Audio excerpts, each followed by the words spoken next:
Hey, Em, could you come take your laundry out of the kitchen? That's hanging in the kitchen? Your suits. Just hang them somewhere else?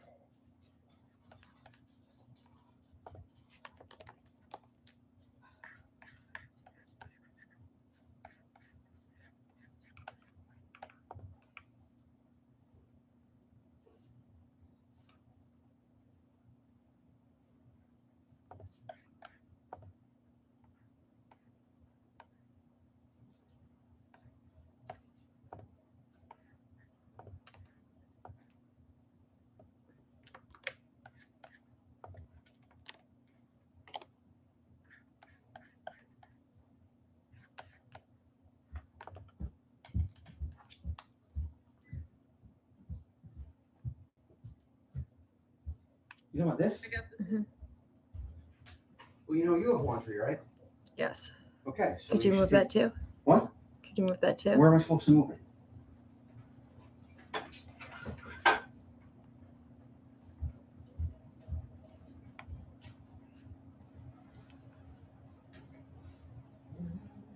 Thank you.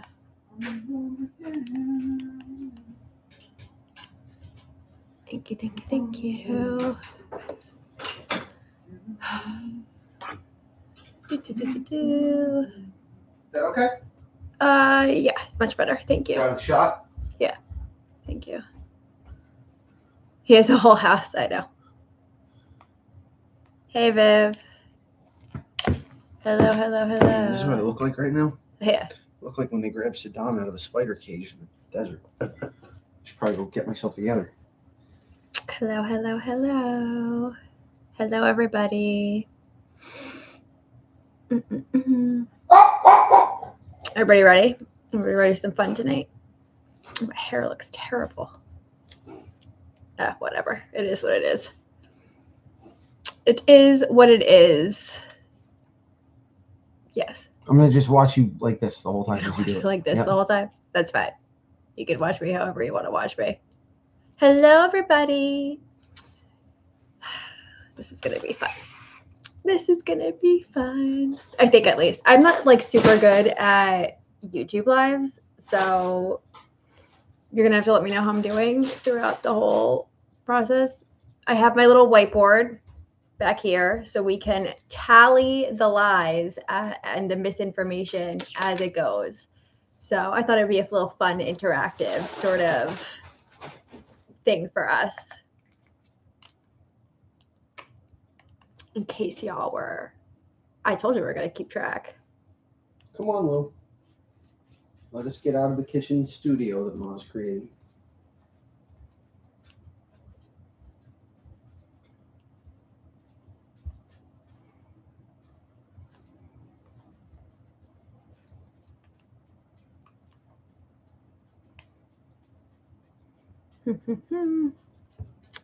Yes, I'm keeping this up. Thank you. Just gonna go do like a little thing on TikTok real quick.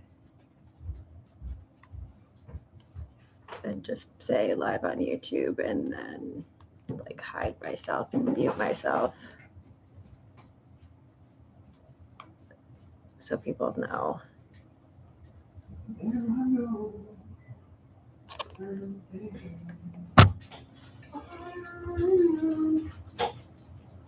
You want this light on or off? Ooh, tier 1, Amy. Very nice. Stephanie?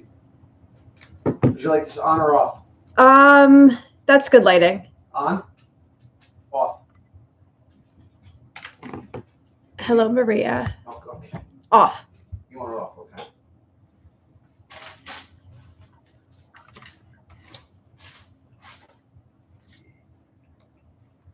Okay, I'm only keeping this live on TikTok for the next 5 minutes. If you want to watch the live, you have to go over to YouTube today. We're doing it on YouTube because we're going to be collectively watching something together. So I want to make sure that everybody can see what we're using and see what we're doing. So pop on over to the YouTube. We're going to start in 3 minutes.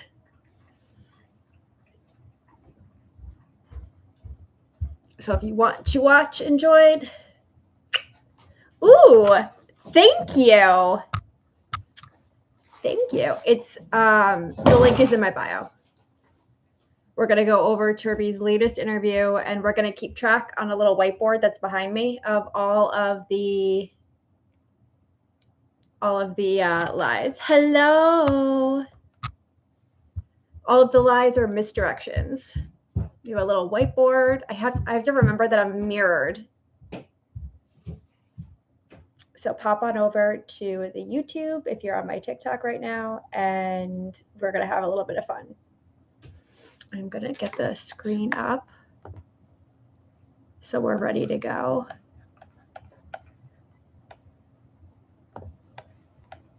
Share.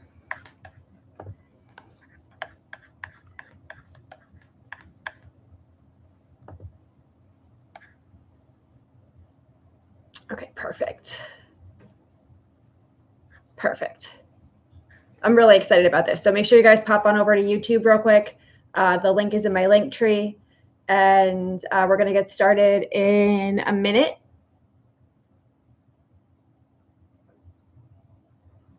So make sure that you guys pop on over there. I'm really excited about this because this is actually like a decent interview, because the person who we're watching, it's the Crime and Justice podcast with Donna Rotano. She's a criminal defense attorney. So she like gives it back to him, which is like really, really good to see. Hello, Jesse. And she could go harder, but she sort of does what needs to be done. So if you want to watch, we're going to end the TikTok live in a minute, and we're going to be over on YouTube, which is linked in my link tree. But I wanted to let everybody know that's where we were going to be. So head on over there, and we're going to get started, I think, in a second. I hope everyone has a beverage, because you're going to need it. Does anybody want to take a guess on how many check marks we put on the whiteboard behind me? Like an over under.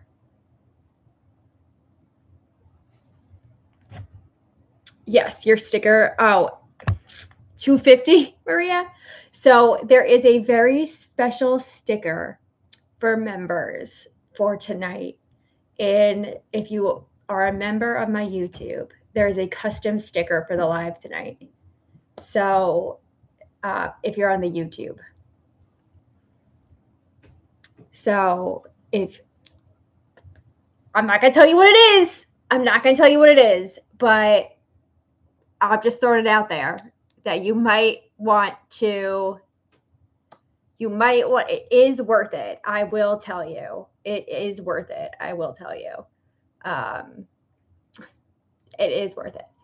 For those of you who are on the TikTok right now, we're going to transfer over to the YouTube, and we are going to start the broadcast over there.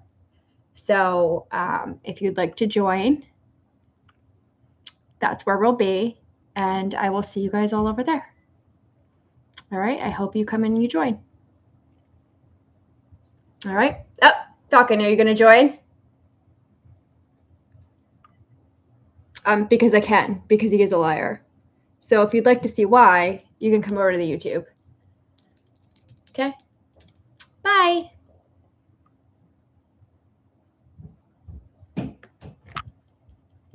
All right, here's the sticker for checkmark. Okay, so let's get going. I'm going to play this, and then we're going to pause it, obviously. This is Crime and Justice. I'm Donna Rotuno. Before we begin, if you're enjoying the show, please hit the follow button. It's the best way to make sure Why does she you look never like miss an AI episode. to me?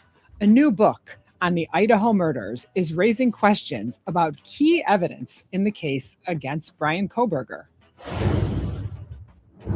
Joining us today is forensic criminologist Dr. Brent Turvey, who... Okay, first of all, what is with the vest and the hair? Like, just shave it, bro. Like, just shave it. But like, Looks like a tour guide at a historical society. What's with the vest? do you want Am to I sit wrong? here? Do you want to sit here and watch this with us? Not particularly, because I'm worried about what I'll look like if I have that guy's hairline. Just come sit here and watch some of this with us. I don't want to. Come sit, and just a casual reminder that if you are or become a member of my YouTube, there is a very on point sticker for this evening that you can send in the chat that I think you might enjoy. So we have, can you see MJ? I can't tell if you can see MJ. I don't want them to see Okay, no, MJ, but MJ's off in the corner. So first lies to himself. MJ's going to be in charge of marking the. No, I'm not. The I'm going board. downstairs. Okay, here we go. Testified for the defense.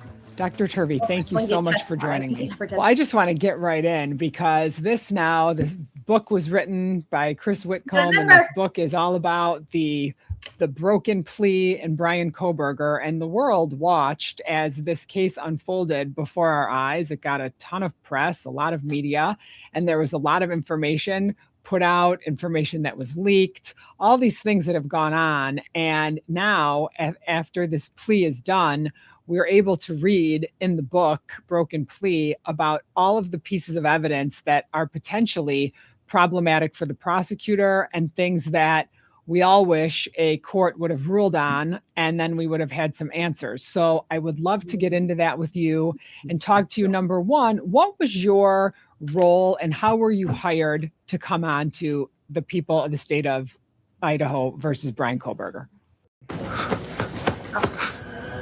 What are you so worried about? I guess I'm worried that it won't sound any good. Okay. Certainly. It's a normal involvement for me, normal process. It's almost the same every time, but this was just slightly different, slightly more involved. I was originally contacted by Becca Barlow, who's a defense attorney that I have worked with in the past on other cases involving staged crime scenes. And she contacted me and wouldn't let me know what case it was, but said, I'm working on this case. We have a potential staging issue. Can you take a look at it? I want you to meet with the defense team, and I can't tell you what case it is. I said, okay. Okay. I'm going to pause right here. Do we think that Becca Barlow was like, hey, this is staged? Like, it's a potential staged crime scene. When I contact an expert, I don't give them this idea of what I think happened. I say, here's the information, please review it, and then please give me your opinion. I don't put in their head an idea of what I believe the outcome is, because I want them to form their own conclusion in the first place. I don't want them to be led by what my theory of the case is. I would never be like, hey, this could potentially be staged. Let me know what this is. Instead, I would say, here's all the information, review it, and then give me what your conclusion is based on the evidence. Does that make sense? Like, so there we go. So this is, so what you're telling me, because I don't really, I'm confused. So we have conflicting information right out the gap. So you're telling me that he, on his other interview, he said he was just asked to look at the sheath. So do we get a tick mark for that? Do we get a tick mark for that? I think so. Is that a tick mark? Because in his custody queen's interview, he said he was first asked to look at the sheath.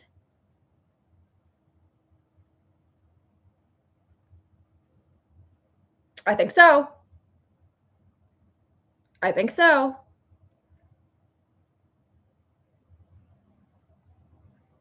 Hello.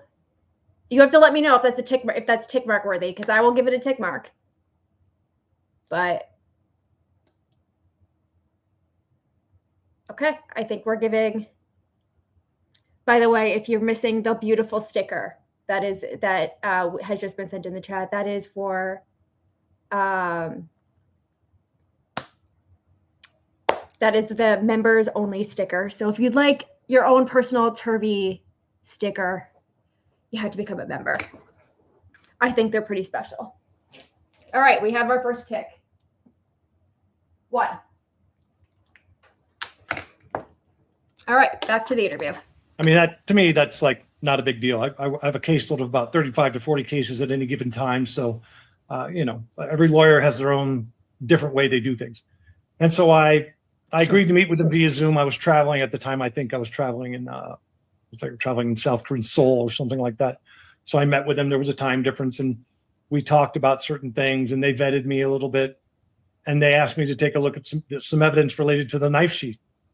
And after I sort of gave a preliminary thought on it, they said, okay, well, what would you need to do to figure out, to sort of really do a proper assessment of this piece of evidence in context? And I said, well, you have to do a full crime scene analysis. You can't just look at one little piece of evidence out of context.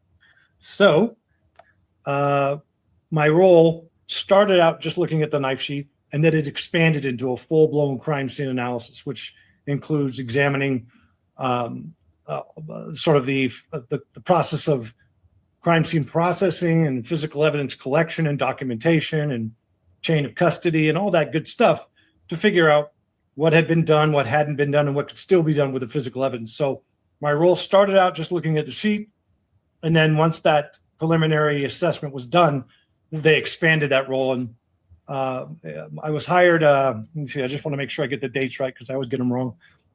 I was started working on the case formally in October 2024, and I submitted my report in the case on January 22nd, 2025. And the reason why that time frame matters is because, as is often the case, the defense was under a deadline for disclosure of expert reports. And most people don't realize this because they don't work cases. They think that we have all the time of the world and the court's very accommodating. That's not true at all. Okay.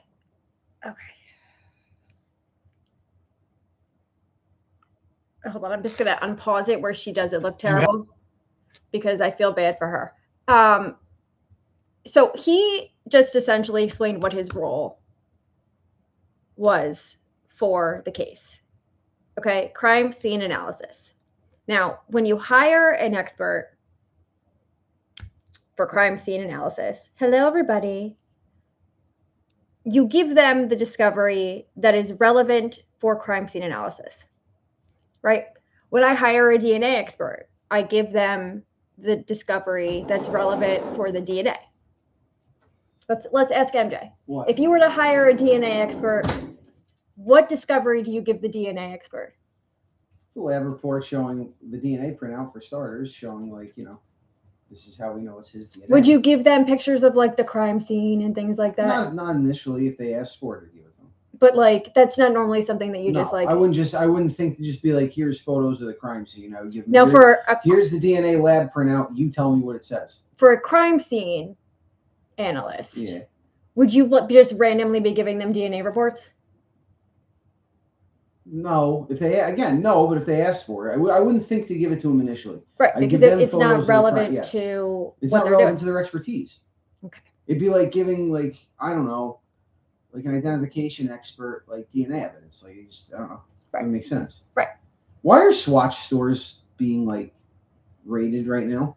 Swatch? Apparently there's bedlam at like Swatch stores. People are getting maced because they're trying to find some Swatch. I don't know. I don't mean like distract. a watch? Like the Swatch, yeah. Like there's apparently a collaboration Swatch right now that people are like going insane for. Oh, that's interesting. I don't know. Okay. So essentially what I'm trying to get at, okay, and why I just confirmed with someone With another lawyer, sort of. With another lawyer. And randomly that has no idea what we're talking about either. So that way it was his actual reaction and actual answer.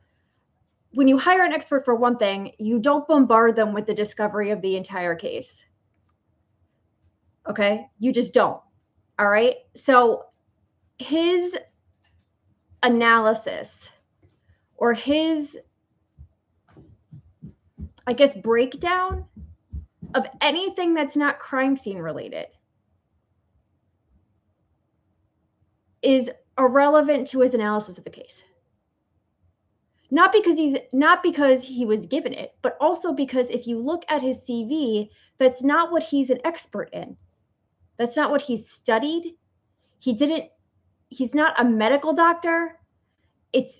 He's not qualified to give an analysis in these types of things.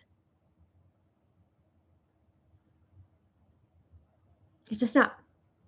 He's just not. Also, I want to also point out that someone said in the comments that he was hired last minute. He was. What did he say? He was hired in October and he had to have his report in by January. So what, he worked on this for 3 months and he knows everything? He worked on this for 3 months and he knows every piece of evidence that he's ever seen. Okay. That make sense. You have the discovery that you have at the moment that's given to you by the state. You examine and evaluate that. And then the court puts in place deadlines for discovery, which very often the prosecution just ignores or blows completely, is not even interested in following that. You have to fight to get the discovery. So by January, we had a deadline and we hadn't received all the discovery yet. So even though I finished my report, which included a lot of different areas of examination and a lot of different areas of a lot of different conclusions related to the crime scene, related to the physical evidence, we still were working on material because material was still coming in from the state. Before I wrote my report, though, I went to Moscow and I examined all the physical evidence. And so that contract, you contract for each part of your work. You get a contract for X dollars for X hours, and then you finish that, and then you determine if you need more, and you keep going until you're done. And the more discovery that's given in, the more time you need to evaluate it. Okay, you contract for each report of Sorry, I got a distracted. lot of different conclusions related to the crime scene, related to my range is not even interested in following that. You have to fight to get the discovery. So by January, we had a deadline and we hadn't received all the discovery yet. So even though I finished my report, which included a lot of different areas of examination and a lot of different areas of a lot of different conclusions related to the crime scene, related to the physical evidence, we still were working on material because material was still coming in from the state. Before I wrote my report, though, I went to Moscow and I examined all the physical evidence. And so that contract, you contract for each part of your work. You get a contract for X dollars for X hours, and then you finish that, and then you determine if you need more, and you keep going until you're. How much do you think Ann Taylor regrets paying this man any amount of money right now? Out of curiosity. Like, was he worth the money? The answer is no. The answer is a resounding no.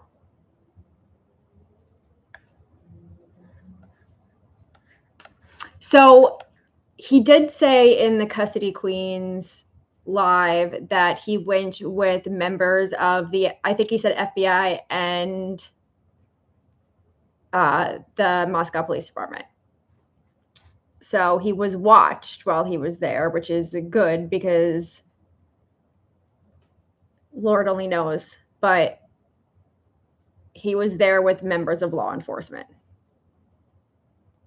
Now, what he reviewed when he was in Moscow is still, hello everybody, is still, I'm unclear on what he reviewed. He mentioned in the previous interview that he reviewed the bed frame, right? And he saw blood and hair on the side of the bed frame, which makes absolute sense because it was in a bedroom that people slept in and there was blood. So, thank you for the hearts, guys. So I think that makes sense to me.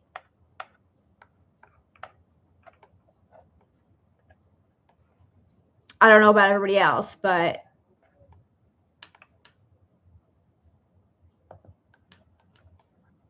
I don't know about everybody else what you guys think about that. But I mean, for me, that makes complete sense.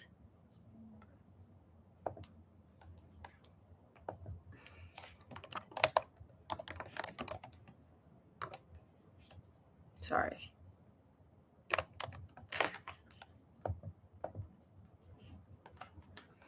Okay.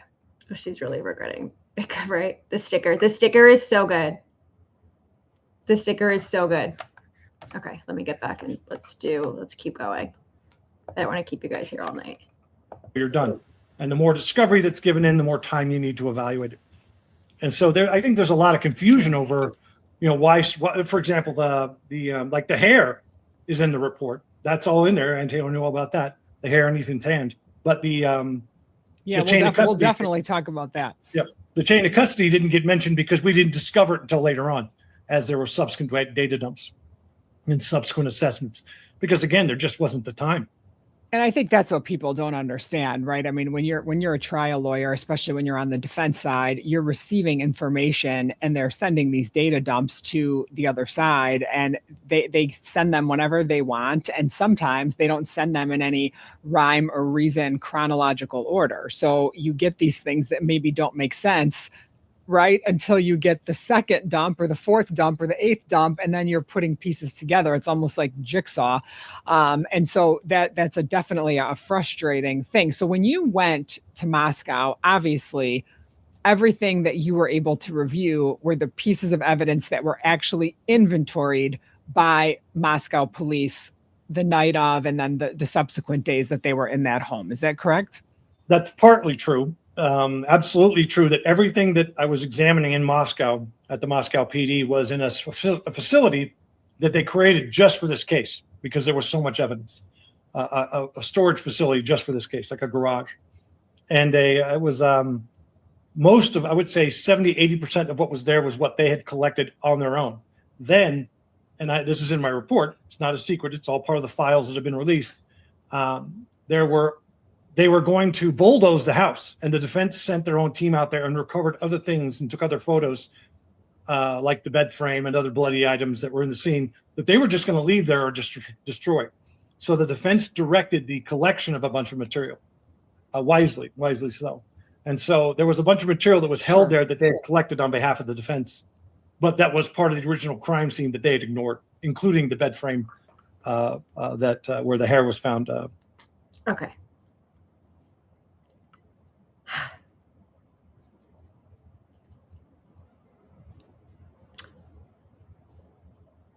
It's not that, and listen, I will be the first person who will say when the police screw something up. You know that. I have always been that person. Okay? Do they miss something sometimes? Yes. Yes. But for him to insinuate in any way, shape, or form that 30% of the evidence was missed by the officers, whether it's FBI, MPD, ISP, whatever, is an insane grasp. I don't even, that's wild. That's wild to me. That's absolutely wild to me. I don't know how you could possibly make that claim. Because not everything, like if I as a defense attorney was to walk through a crime scene and say, okay, can you grab that for me? Can you grab that for me? Like, I'd like to look at that. Not everything I pick is going to be relevant, right? Like, I could be like, oh, grab that pencil on the floor. It has bite marks on it. It could be from somebody. Like, that doesn't necessarily mean it is. So that gets a check mark. That gets a check mark. I'm sorry, that gets a check mark. That's a wild claim. And one that is not based in reality at all.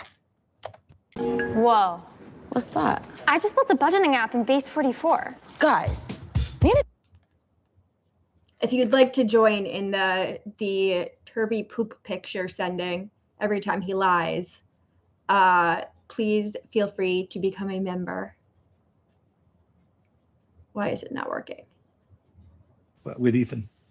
let's get into some of the pieces of evidence that really become, I think, the most problematic and some of the issues that you really delved into. And I'm going to lay out three of them because I found them to be probably the most significant in reading the book, Broken Plea. But then I listened to you do another podcast where you talked about these three issues. And I agreed that it's the knife sheath, it's the hair, and it's the fact that the cleaning up took place, those three issues. So let's focus mostly on those today, because I think that's probably the most interesting to the people listening, especially people that listen to this podcast know that we kind of stay on the legal side of things.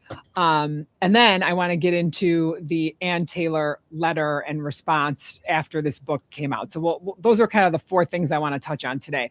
So why don't you walk me through? So even as just, obviously I'm an attorney, I try high profile cases. I've been covering Kohberger.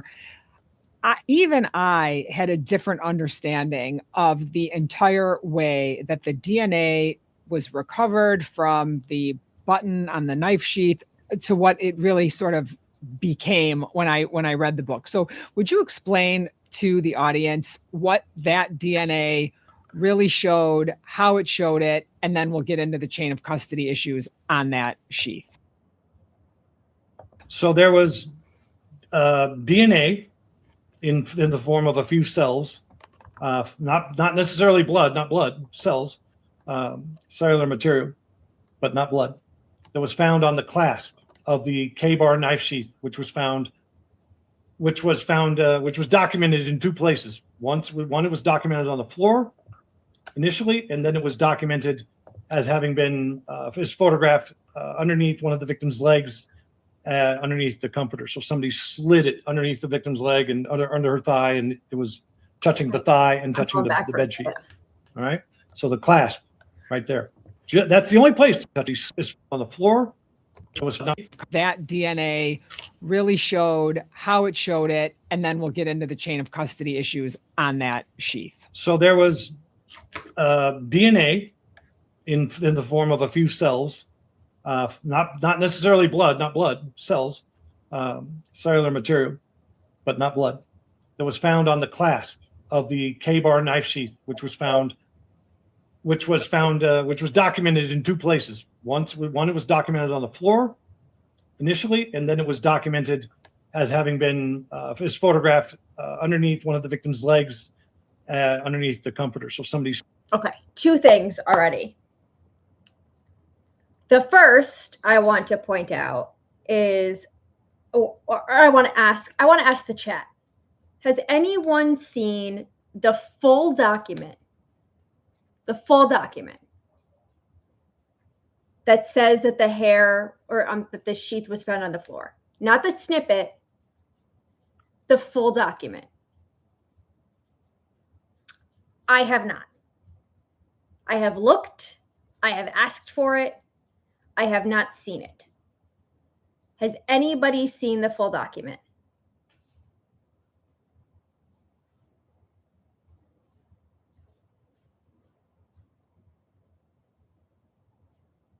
We on YouTube today. Yes, baby. Only the cropped? Negative. Okay.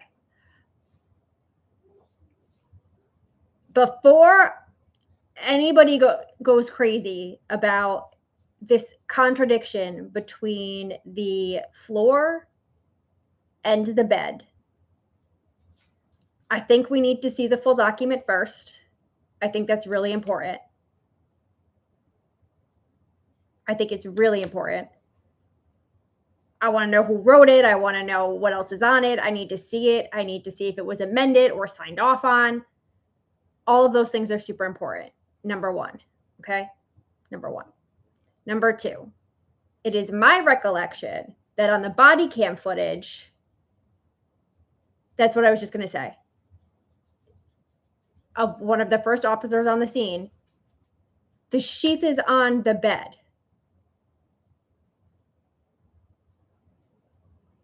And that's before any reports are done.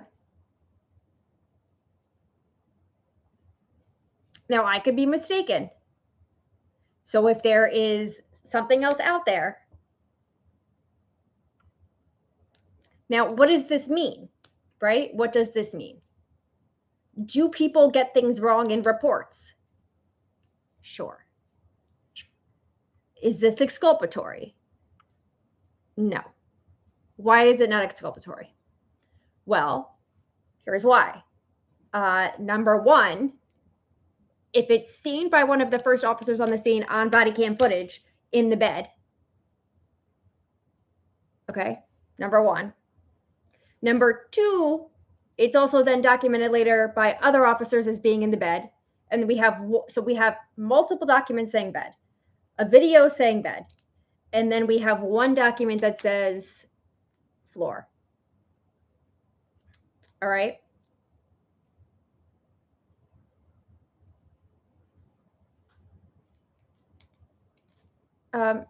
Because she's here supporting me.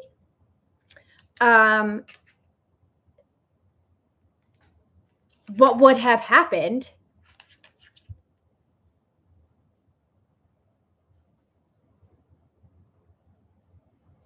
Yeah, that's what I thought.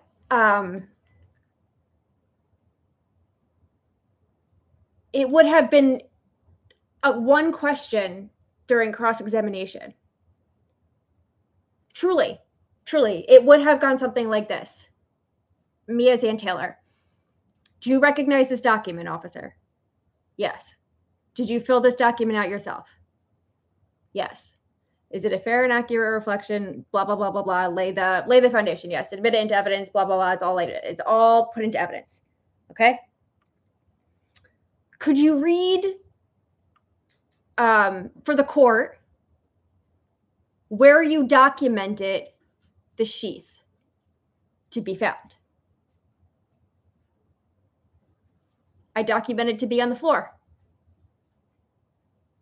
Is that your recollection of where the sheath was? No, I made a mistake. It was actually on the bed.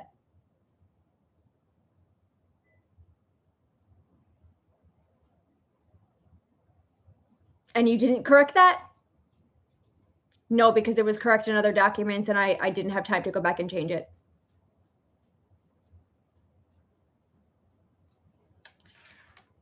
So you often submit paperwork that's incorrect? I made a mistake. So was all of your paperwork a mistake? Well, this is the only document. This is the only document that I submitted. The end. Cross-examination over. Done. And I'm saying it's the only document this person submitted because I don't know who wrote that document or signed off on that document because we don't have the full document. So we're going to, oh no, I'm so sad. Someone unsubbed. Cry me a river. That's how that would have gone. Okay? Because they would have been prepped by the prosecution to answer that question.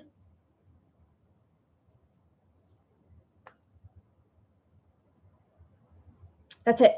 That would have been it. And then that would have been the end of it. That literally would have been the end of it.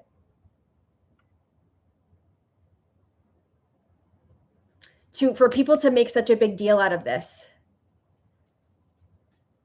is truly mind-blowing.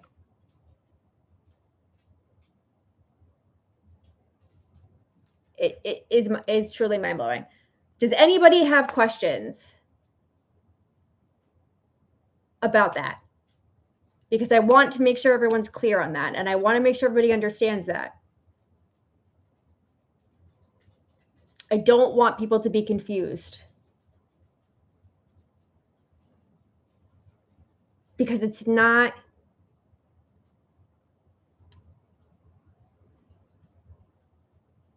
When we say exculpatory,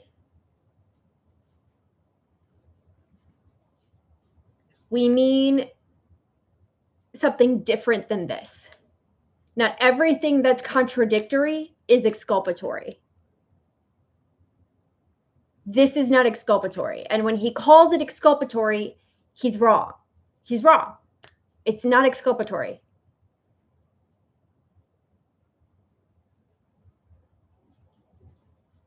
It's just contradictory. Ooh, a gift. Thank you. I don't know what that does, but thank you. I hope everyone is clear on that. Because he's using, what he does is he uses inflammatory language to get everybody hyped up about things. And then it isn't what he's saying it is. So I just want everyone to be clear on that, okay? I don't want there to be confusion. All right, let's keep going. Slid it underneath the victim's leg and under her thigh, and it was touching the thigh and touching the bed sheet. All right, so the clasp right there. That's the only place there was DNA found that they tried to link to Koberger. Now, what's important in this case is the Frank. That's a lie.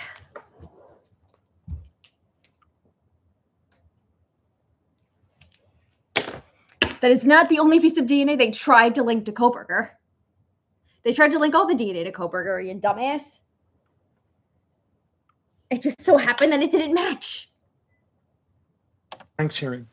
A Frank's hearing was held to discuss what was going to be admissible, what the DNA meant, and all that good stuff. And every single person who testified that this was a good investigative lead, but it wasn't conclusive to anything. All right. And so it needed to be run down. However, as you well know, and this is the problem. The difference between an expert and a lawyer is that when an expert is talking, when a lawyer is talking, they're making an argument, a legal argument. Okay. When an expert is talking. Oh, please explain to me my job, sir. Please explain to me my job. They're giving evidence. There's a chasm, a difference of worlds between those two things. So very often attorneys will go out and speak publicly about evidence, and it will not match what the experts would actually say when they're under oath. They're going to give their best version of that to the public. And that's one of the reasons why the judge in this case wisely put a gag order in place to try to prevent either side from trying the case in the media.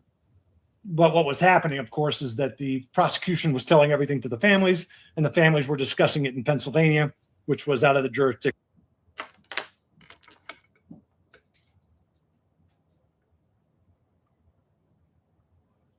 What family in Pennsylvania was talking about the case? The only family that was in Pennsylvania was Brian Koberger's family, and I'm pretty positive that they weren't talking about the case, Brent. That's also not why they did the gag order. That's also not why they did the gag order, so you are incorrect there as well.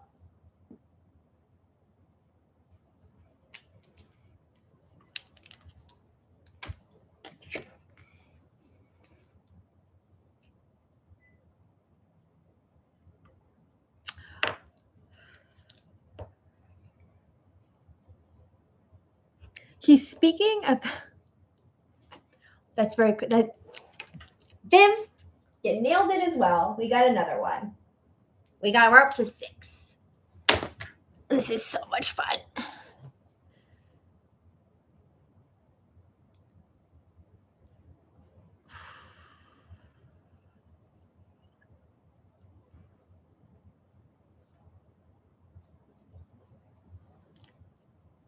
Okay, let's see how many more lies in this one sentence we get. This is one sentence, by the way. They were not given a lot of information about the case. That is correct. In fact, you know what? We're gonna add a tick mark for that too, because you know what? That was one of their main complaints. That was one of their main complaints, is that they weren't getting any information. So they were speculating.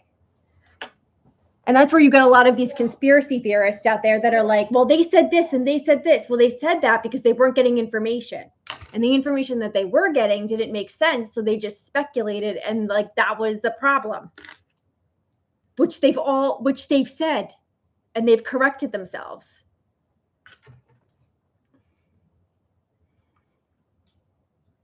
Yep.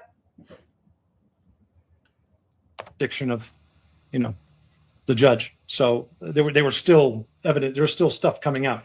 and it's like a game of Sure, telephone. any other writer who's sitting, any other writer or blogger or podcaster who's sitting in the audience at the courthouse and watching or reading a news article and making their own assessment of what they think was happening. That's right. And so I have often worked cases where I'm watching a prosecutor talk on television about a case, and I'm thinking, where are they getting this information? This is not what the reports say. This is not what the police are saying. This is not what the testimony said.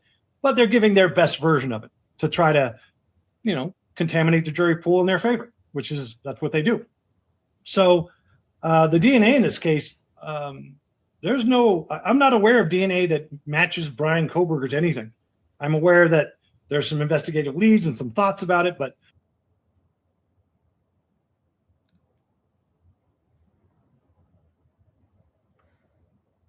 we're going to go back and listen to that again. where are they getting this information? This is not what the reports say. This is not what the police are saying. This is not what the testimony said, but they're giving their best version of it to try to, contaminate the jury pool in their favor, that's what they do. So the DNA in this case, I'm not aware of DNA that matches Brian Kohberger's anything. I'm aware that there's some investigative leads and some thoughts about it, but as even the police testified in the Frank's hearing, this was no better than a lead that should be followed. Nothing conclusive that was about it. So that's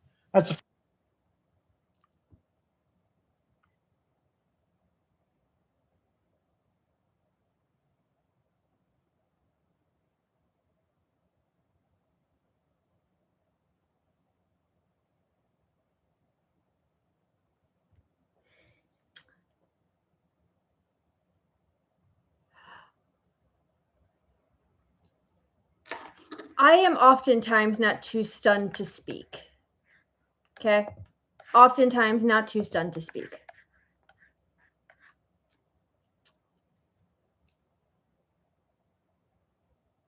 For this man to get on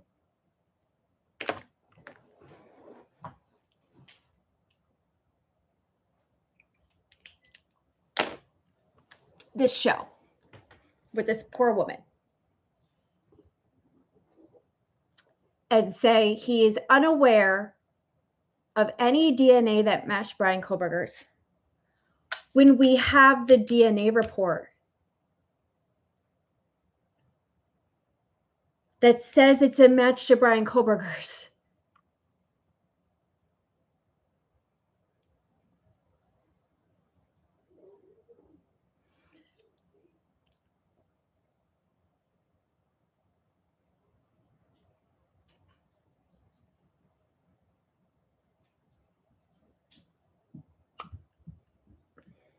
If I hired an expert and this is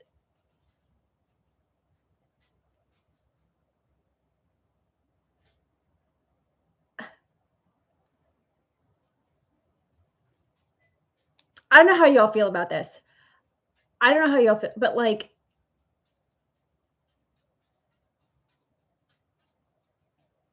the mere fact that the people who are eating this shit up, eating this up, okay, have turned on Ann Taylor because of what this man has said. But a month ago, we're kissing her fucking ass. I'm sorry, I don't mean to curse. I know I'm not supposed to curse on here. I did click not made for children. So to me,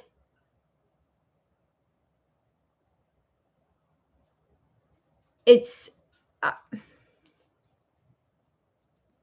just disgusting. It's just absolutely disgusting.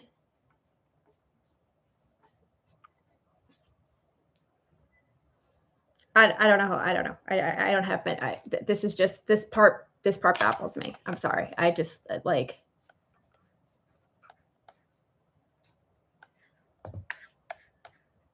the first thing to understand. I know you're not a DNA expert, but tell me how they even got to Kohberger. Wasn't it some hit that came back to his father in some database? I'm going to leave that for other people because I have seen multiple versions of this, depending on who you thought. That was one of the issues that was going to be attacked in court because multiple versions of how Koberger became a suspect are on the record. And it's problematic. Let's just put it that way. We have multiple versions of that. Sure. And I will.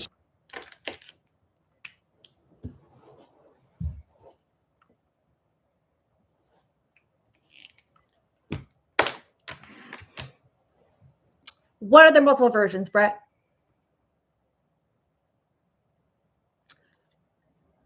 Is a timeline difficult for you to understand? Is that what it is? Are you having trouble understanding a timeline? Because to me, the timeline's very clear.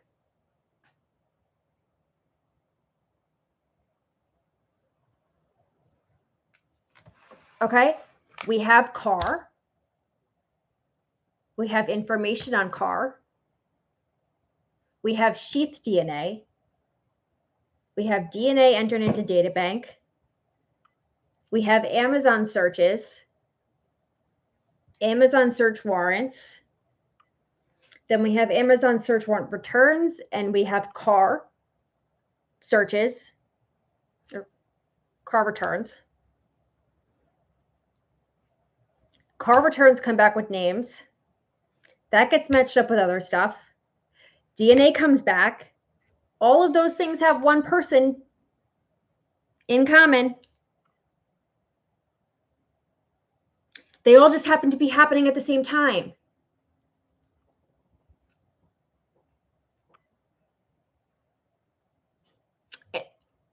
You could tell me if I'm wrong.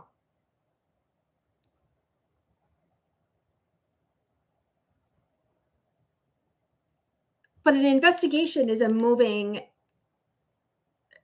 amoeba. There are multiple things happening in the span of the same timeline. And when one hits, another hits, and then one back here that you searched before hits, and then you compare and you contrast. So there's not multiple ways that he became a suspect. It's that they searched in multiple different locations, and that he happened to be in all of those locations.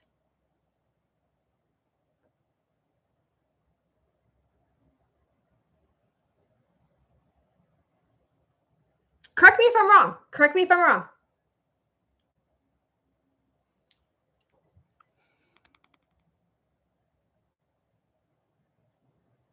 I could be wrong. I don't think I am.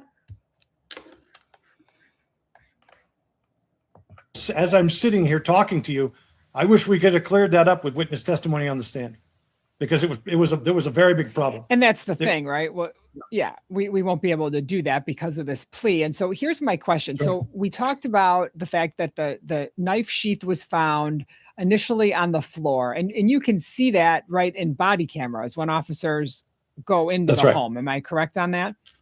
The body cams don't show it, but one of the officers says he found the knife sheath on the floor and he collected it from the floor. That's the first thing. But the photographs we have are not on the floor. They are of the knife sheath placed or inserted between the thigh and the bed sheet on the bed. Worried about overpaying for weight loss injections? Watch this. Get started for only $39. And it would make sense, I would assume, based on the evidence alone, that if that knife sheath was there initially, it would have been under the body and it would have been covered in blood or some type of substance if it had been there the entire time. Well, it wouldn't have been. It could not have been there the entire time because of the way things happened. I mean, there's this concept that keeps getting repeated by people who don't know anything about the case or even have seen the crime scene photos. Like, the idea is it was dropped, or it dropped and was left behind accidentally. No, this knife sheath, brand new, not used, not damaged, not injured, with just a few flecks of blood on it, was slid upside down between the victim's thigh and the bed sheet. And it had no other blood on it, just a few flecks on it, all right? But the bed sheet underneath it had a star field of blood spatter that was not damaged or interrupted or impacted by that knife sheath sliding over top of it. So that means that blood was dry, because it didn't get that that star field blood was dry when that knife sheath got put in place. It didn't transfer onto the knife sheath. It didn't smear it. It didn't move it. So it didn't get left behind. It didn't get accidentally left behind. Shall we add a tick for that? I think so.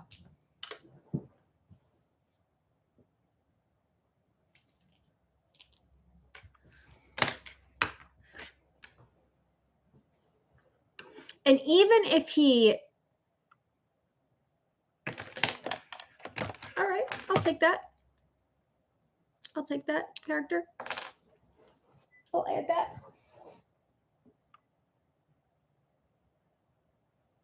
If you catch a lie I miss, throw it out there. I'll throw it up on the board. You're welcome. I'll throw it up there. Even if we want to take his version of the events,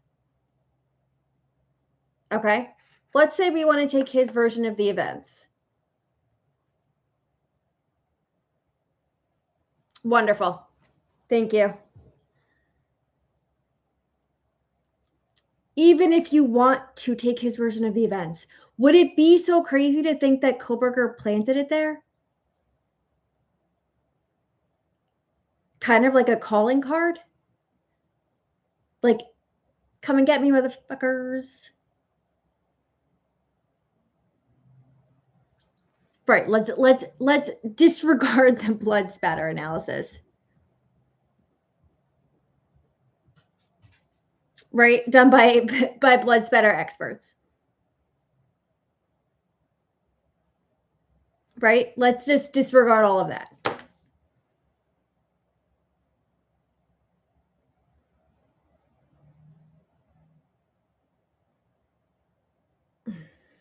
This man makes me feral. It didn't get dropped. Somebody slid it into place underneath the victim's thigh, or that one victim's thigh. Well, right. That's my point, because if it was dropped, it would have been covered in blood. And if it was accidentally left there underneath that body, it would have been in a completely different condition. Well, it wouldn't have been covered. Let me put it another way. Thanks, if an offender who had just attacked those girls and killed them. If you guys want to see the photos, CA just posted them on her channel. You could just click on her name and go check them out. And transfer blood all over the bed and all over the walls. If that had happened, there would be blood on their hand. And sliding it into that position, there would have been blood on the... You know what? I can just bring up her channel real quick.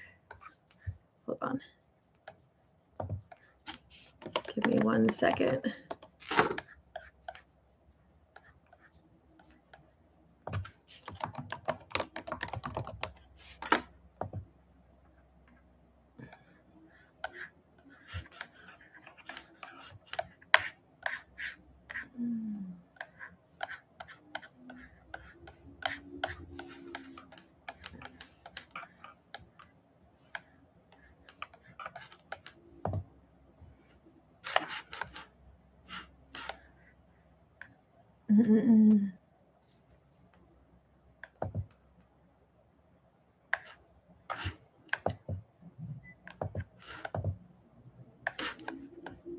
Oops, I did the wrong one. Okay, hold on. Go to channel.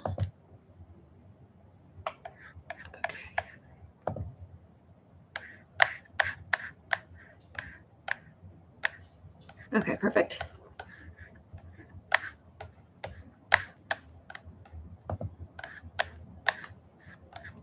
Okay. Ah! All right, I'm going to share this really quickly so you guys can see. We're going to go and look at this really quickly, and then we'll go back to that. Share. Okay. So these are the photos. I don't see what he's talking about.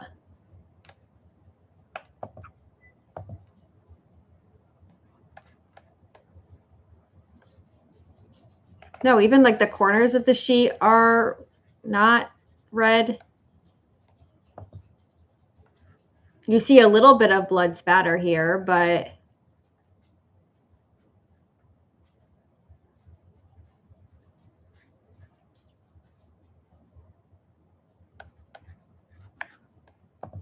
what do you guys think?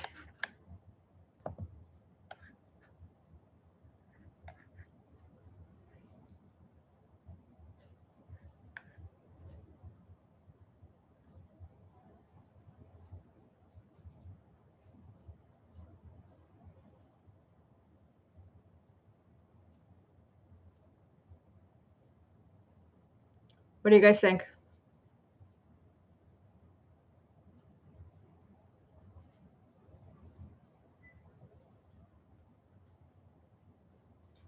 Thank you so much, CA. I mean, like, for the way he's talking, you would think that this was, like, saturated.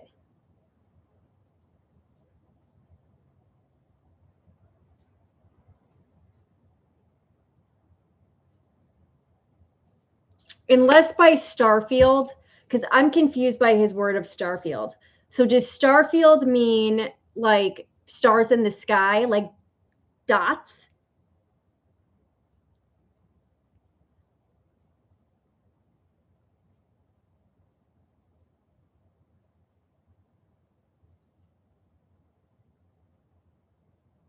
Because if that's what he's talking about, then how could the sheath possibly be covered in blood? Because we're talking about droplets.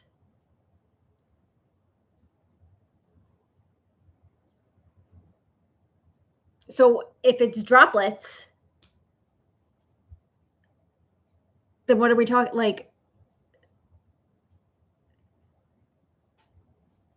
Yeah, there's nothing. I see 3 here. That's fucking ridiculous. That gets a tick.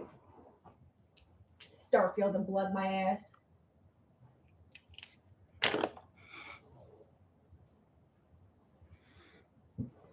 Bullshit. All right.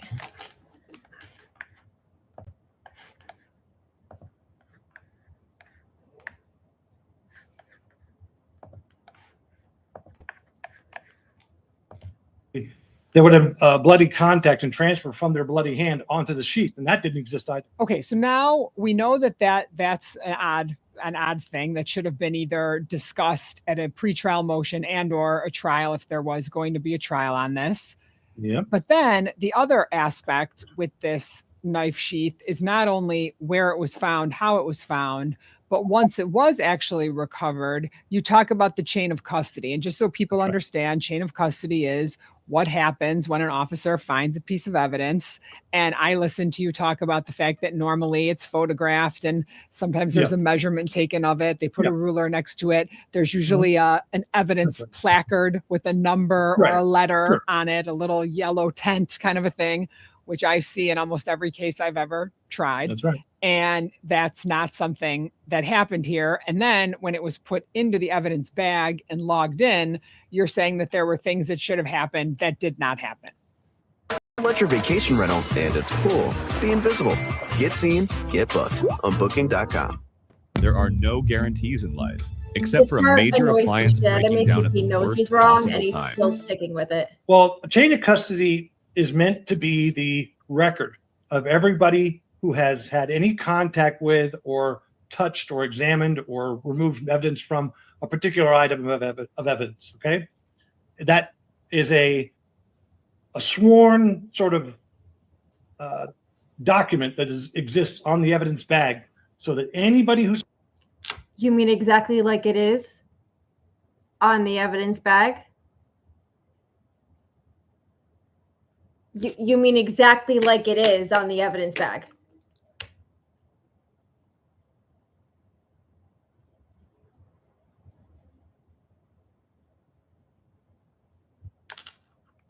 Who collects it, they put their signature on this date, collected at this date, this location, this time by this examiner or this technician or this officer. Then it's got blank spaces so that they can then take it to the evidence facility and the evidence facility receives it in with signature of somebody. And then if somebody goes to that facility and checks it out, there's a new signature and that person receives it in on this date and time. Then they return it on the date and time and it's received by somebody else. So you know exactly who handled it, when, and for what reason. And everybody who handled it is supposed to write a report, to make sure we know what they did, whether or not they just looked at it or they took pieces off of it for DNA testing or they photographed it or took measurements or whatever. Now, to be clear, to be absolutely fucking 100% clear, Okay? Every single police department in the United States does evidence logging differently. Okay? Every single one. Some of them have evidence lockers. Some of them do it the way he said they do it. Some of them have a person who sits there, and when you come to take a piece of evidence out, they say, okay, and you are Officer Jones. And Officer Jones, who are you giving that to, bringing it to? Officer Smith. And the purpose of this? Lab testing. Okay, and today's date is 5/16. Okay. All right. Let me just scan it real quick. All right. Have a here. Let me go get it. Here it is. Thank you. Have a good day. And then you get a handwritten thing. Now, assumingly, that person isn't a temp, right? That person isn't someone that they just hired from a temp agency because they're dealing with evidence from crimes. Okay? So the next day, when someone comes to log it in, your evidence person is there again. And they say, oh, hey, Officer Jones, you're here to take it out again? Okay. Officer Jones. Who's it going to today? Oh, okay. Officer Bob. And where is Officer Bob today? Officer Bob. Okay, Officer Bob is in the station? Okay, the station. Okay, and this is 517? Okay, awesome. Let me go grab that for you. Boop, boop, boop. Here you go. And because it's the same person that's handling the evidence every day, my handwriting looks the same on the front of the evidence bag. Because I magically didn't suffer a stroke between day 1 and day 2 and forget how to write. That makes sense, right? Yeah, I thought so. And that is why the handwriting on the front of the bag that he's going to say is written all on the same day looks the same.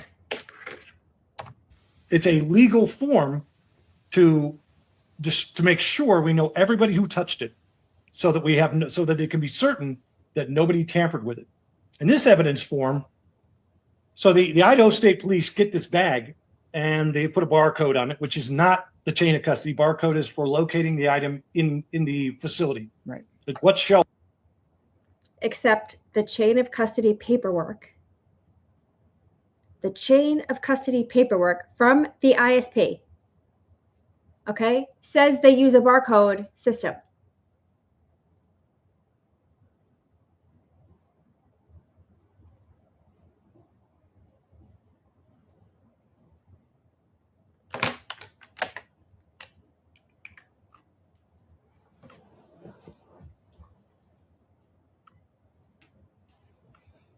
Shelf is it on?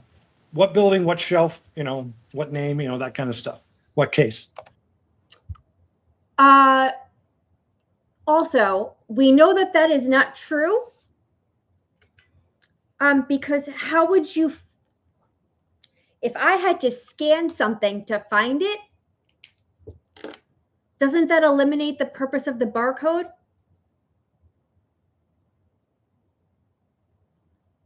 Right?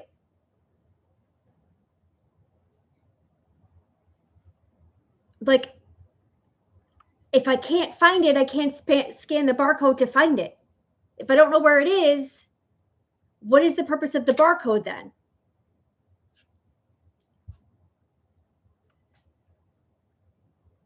I can't magically scan something I don't have to then find the thing I don't have.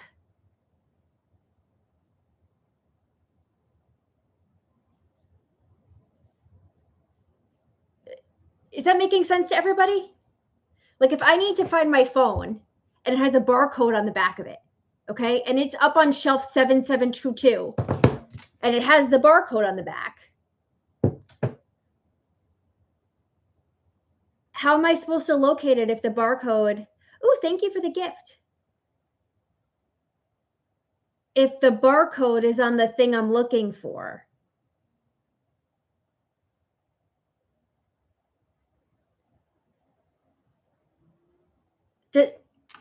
Do people, are people this stupid? I'm sorry.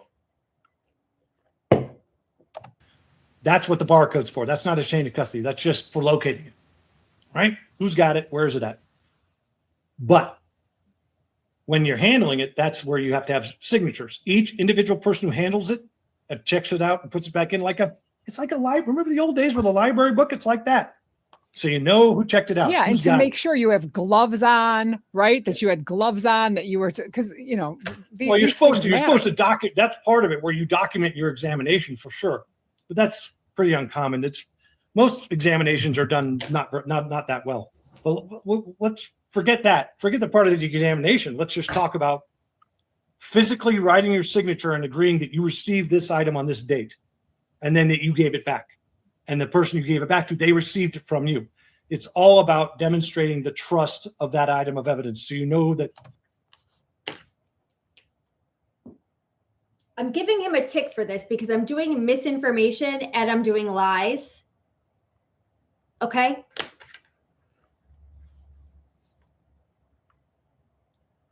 The way he's speaking is as if every single law enforcement agency in the entire country, even podunk little towns like my hometown in New Jersey, where we have 2 police officers who, when they go on vacation at the same time, we have to have the state police, who the closest barracks is 1.5 hours away. Okay? So if you need them, it takes 1.5 hours for them to get to you. Okay? You're telling me in my little podunk town in New Jersey, they have a barcode system? They have a barcode system. They have a barcode system? They have a barcode system? No, it's little old Renee, okay, in her moo-moo that writes it out on a piece of paper that says, okay, here's the piece of evidence. And who's it going to? Okay. Hold on, I gotta put my glasses on. I put my glasses on first to see. Okay. Okay, sir, who are you? All right. Okay. Now, you cannot speak with certainty for every single police jurisdiction in the entire country. Is this how they did it in Sitka? Is that why you were run out? Or do we not want to talk about that? How you had to sue Sitka, I think 2 times now or 3 times now. Yeah, we can talk about that in a separate video. Nobody tampered with it. Nobody messed with it. And if there was tampering and somebody did damage it or manipulate it or interfere with it, you know who it was. In this case, the Idaho State Police sent an email to Moscow PD saying, hey, we don't have a chain of custody for this. Can you give us one? So a couple of days later, Moscow PD sends them this chain of custody sticker to put on it. And it's one person who has signed it over for 6 different people on 6 different examinations or 6 different outings for this item. You can't do that. That's called fraud. It's falsification. It's actually a crime when you falsify chain of custody. It's not a small deal. It's a very big deal. Even if that's true, even if they filled out the form afterwards, it's not falsification and fraud if they're following the chain of custody that was logged into the system previously.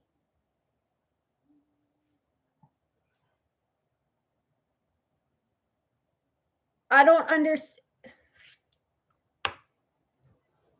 So even if he's right, if they use the notes, it's not fraud. It's not a crime. Anybody who's saying this is a small deal is you need to look at all their casework and go, okay, if you think this is a small deal, that means you've done this before. You've manufactured it. Oh, you get a tick for that too.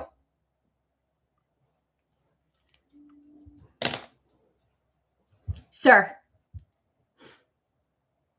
the fact that you are making a mountain out of a molehill, should we look into your work? Because I have the extensive list of cases that you have been disqualified in. And they're still coming.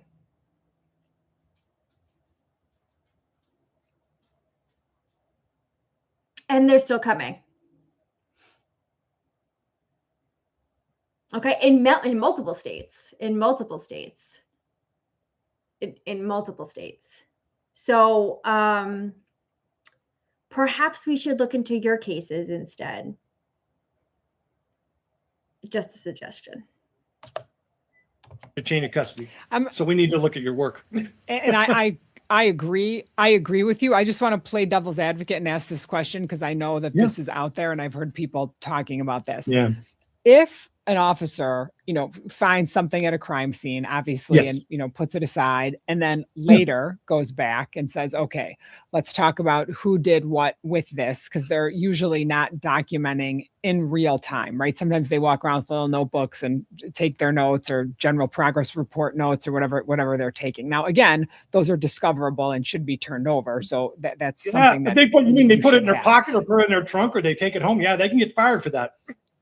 That's a problem if they do. Yeah, absolutely.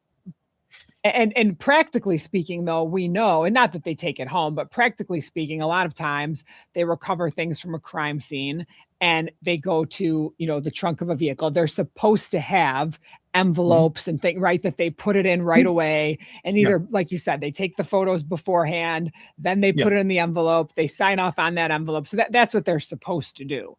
But if an officer says, look, I was taking notes on what was happening throughout the course of this day, and then later I went back to do it, is that something that is not allowed? Just for the audience. I was the person wasting hours applying to jobs, rewriting my resume, copying answers, and hearing nothing back. So I switched it up. Here's how I use AI Apply to do it. It's sloppy. I mean, you got to do it in real time as you're doing it so you don't mess up and lose things. Like in this case, they were doing exactly what you were saying. They were putting things off. Like, for example, we have a bloody bracelet that was found eventually in the photographs that were released in the first floor bedroom on the right. This bloody bracelet was photographed in that place.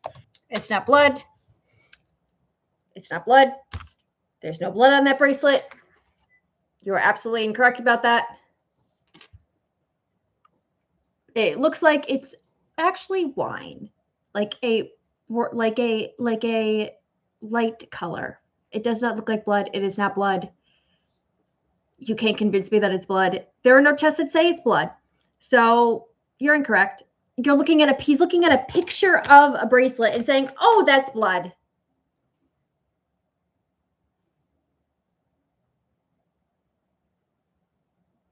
I'm trying to see something in my house right now that I could show you and be like, "Oh, look, it's blood."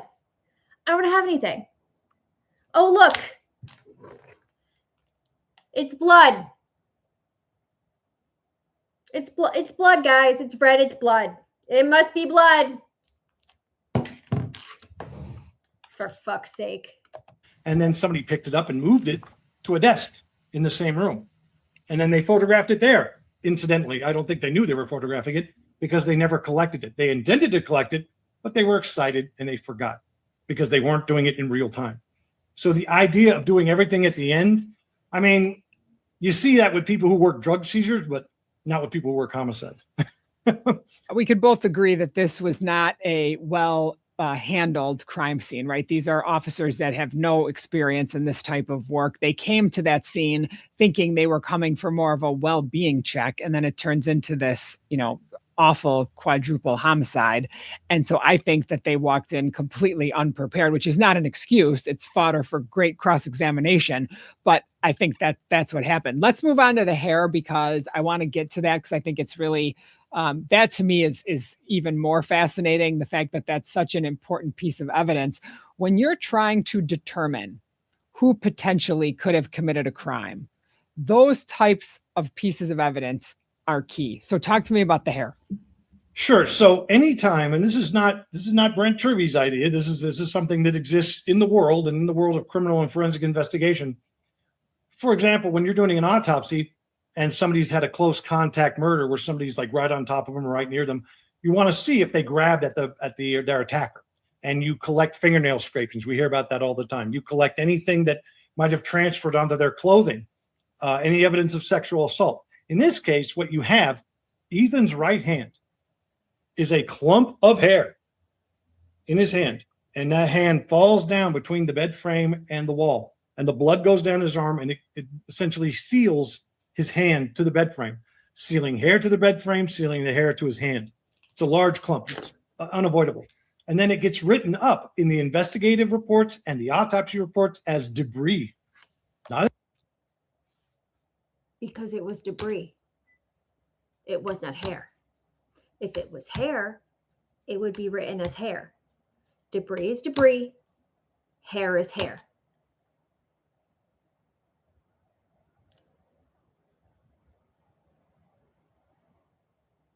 The only thing he could have possibly looked at to bring him to this conclusion would have been a photograph. And that photograph, as he just admitted, is Ethan's hand down by the side of the bed, sealed between the bed frame. There's not. Sealed between the bed frame and his hand.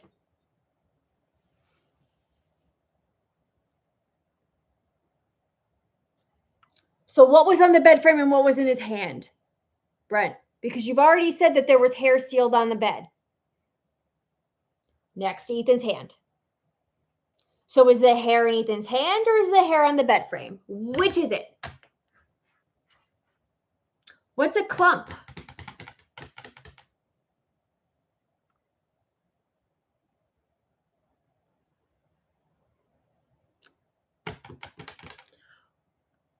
The only thing that he could have used to come to this conclusion is a photograph.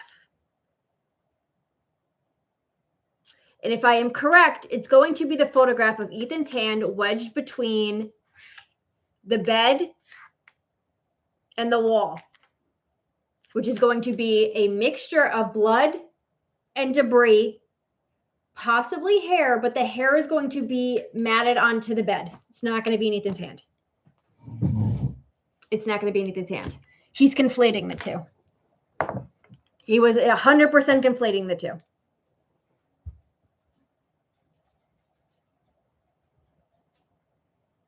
Which is why it says debris and not hair. On his hair, there's no mix of items there. It's just the hair, and it's a big clump. So you want to know where that came from. You need to know, because that's a last contact sort of issue. It's the same as finding things under the fingernail. You need to know, did Ethan grab out and pull somebody's hair out, or was the hair placed there? We don't know. We need to know. We need to find out. We need to test it. Right. And in this case, it was sent to the FBI lab, and the FBI says, oh, we examined the hair, and we looked at the physical characteristics, and Brian Kohberger is excluded. But they didn't compare. That's not what it says. It says we examined it for hair and none was found.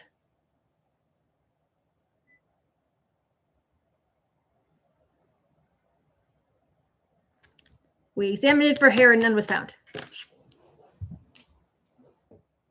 Just like in the same paragraph, it says we examined the earrings, we examined the bracelet, we examined the necklace, we examined the clump that was in Xana's, I think it's Xana's hand.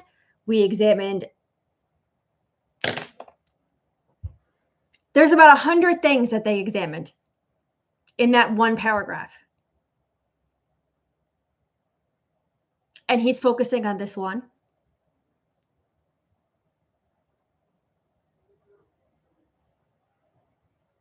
I will take it back that there was a hair underneath his hand. Just show me the photograph.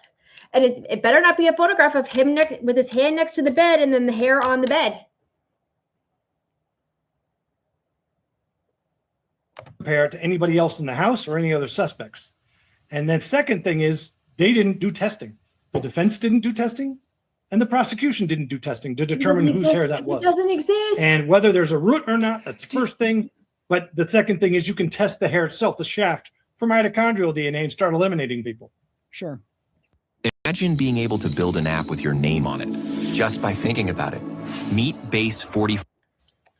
Let me ask you this. Do you think that for the defense, the fact that it wasn't Brian Kohberger and the FBI could say, we can exclude Brian Kohberger, do you think that that evidence is enough for the defense to say, yes, look, there was hair in his hand and it wasn't Brian Kohberger? So there's reasonable doubt right there. I mean, I agree that it should have been tested, but I also think that some of that, the prosecutor, right, if they're supposed to be out there trying to figure out who committed this crime, isn't that a better argument for the defense at trial to say, look, they had this evidence. We know it's not our guy.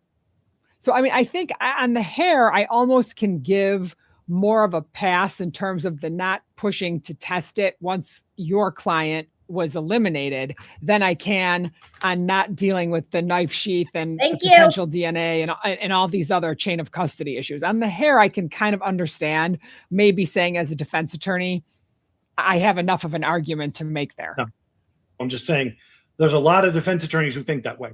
They're frightened of the unknown Because question. Like they don't know. Are you a fucking defense attorney? Are you a defense attorney? If I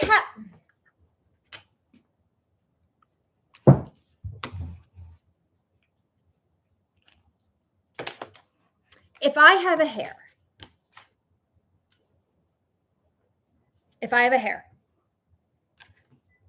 okay, and it's not my client's, here's how this goes. Okay, I have the FBI agent who collected the hair and sent the hair out and sent the other hairs out for testing. So I see here on the report that there was a hair found in we're not using Brian's case.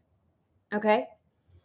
I see that there was a hair found on the victim's clothes. Is that accurate?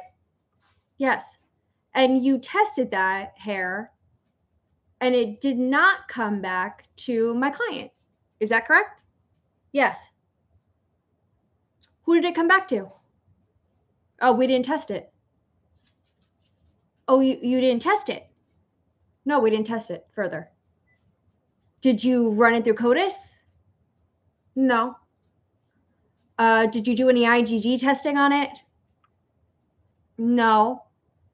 Did you send it out to that lab in California now that's doing the weird pizza DNA test that caught the Gilgo killer?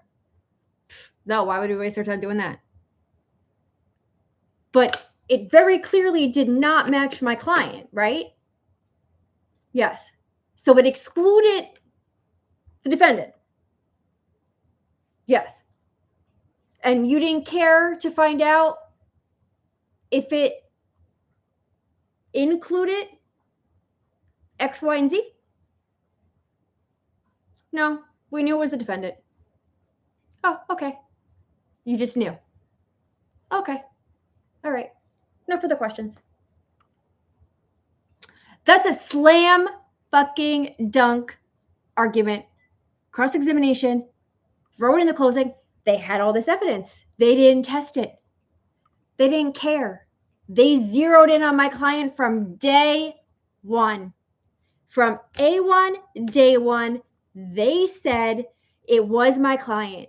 And there was this piece of evidence that didn't test, and there was this piece of evidence that didn't test, and there was this piece of evidence that didn't test. All that evidence did not come from my client. The blood didn't, the hair didn't, the DNA didn't. We don't know who it was because they didn't care. They didn't care to test it. They didn't care to see who it was because they thought it was my client. That is reasonable doubt. I could write that closing in a minute. In a minute. And this man wants to sit here and pretend that this is the fault of a defense attorney. And most defense attorneys think like that. That's a slam dunk, not guilty. Fuck this guy. Know the answer. They don't want to know the answer.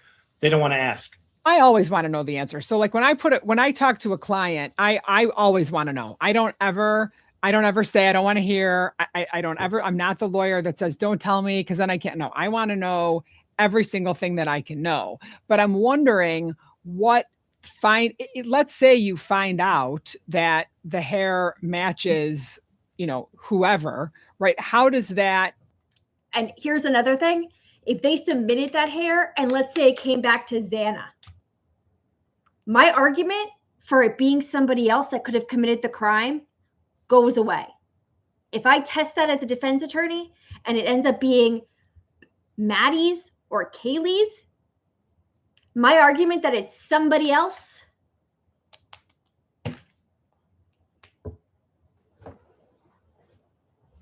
goes away. It takes out of my entire reasonable doubt argument.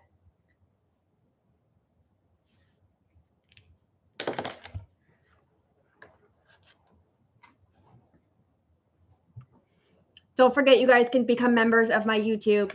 And you can get the fun Turvey sticker that we made. So think about it, because we're going to be doing more of these lives going through his stuff, because I'm not letting this go.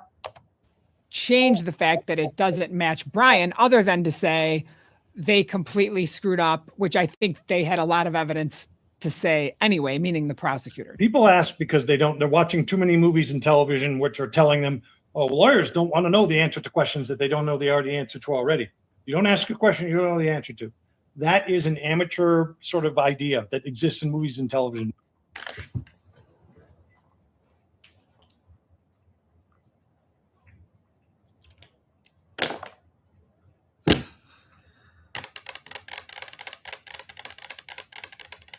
Yes, and I'll be making more fun stickers. So think about it. Why is this man saying what lawyers should and should not do? I am never asking someone on cross-examination an answer I don't know the answer to, a question I don't know the answer to. Why? Why, you might ask? Well, she is a defense attorney. I don't know why she's not pushing back more. Because God forbid I ask a question and I get an answer I didn't expect, and it blows up my fucking case.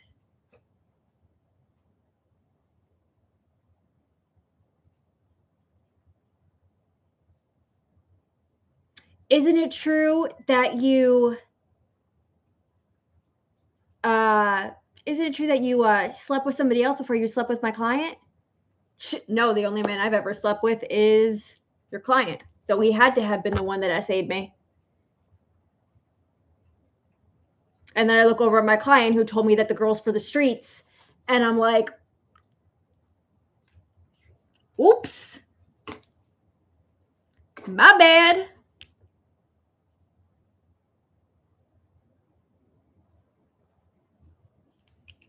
In the real world, this is a real case with a real defendant on trial for his life. No shit. And the investigation requires that you actually test the hair. So the prosecution had an obligation to do this. It's a important fact that they didn't want to test it. All right. Agree. The second thing is, once you test it and you source it to its origin, first you eliminate people. You say, okay, it doesn't belong to anybody in the house.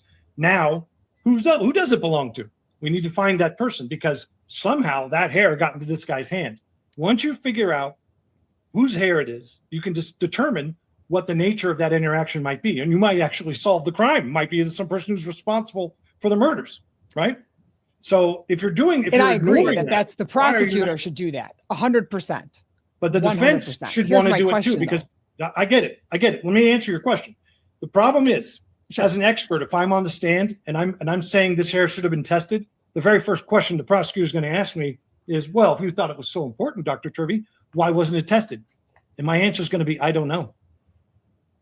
And that's going to I think that's fair, especially if you're going to testify. But what? But what if it comes back? What if it comes back to, Brian Koberger's best friend, or it comes back to the guy that, was potentially on Brian Koberger's phone list of phone calls? I mean, I'm just saying that also opens up the door to convicting your client when. So I just you have to think it through. No. That's fantastical. Brian Koberger didn't have a best friend, and he wasn't talking. He was a loner. He doesn't. In this context, we know that now. Yeah, we knew that then, right? We knew that then, but we knew that then, and it doesn't matter. The answer is, if you're trying the case on the facts, you want to have all the facts, all right? And you're already out there making the argument that he's innocent. You're already out there making the argument that he didn't do it, and there's no way he could have done it, and the timeline's all wrong. If you're making that argument, and there's this pertinent piece of evidence that you refuse to test, it's going to destroy whatever credibility you've developed as a defense team.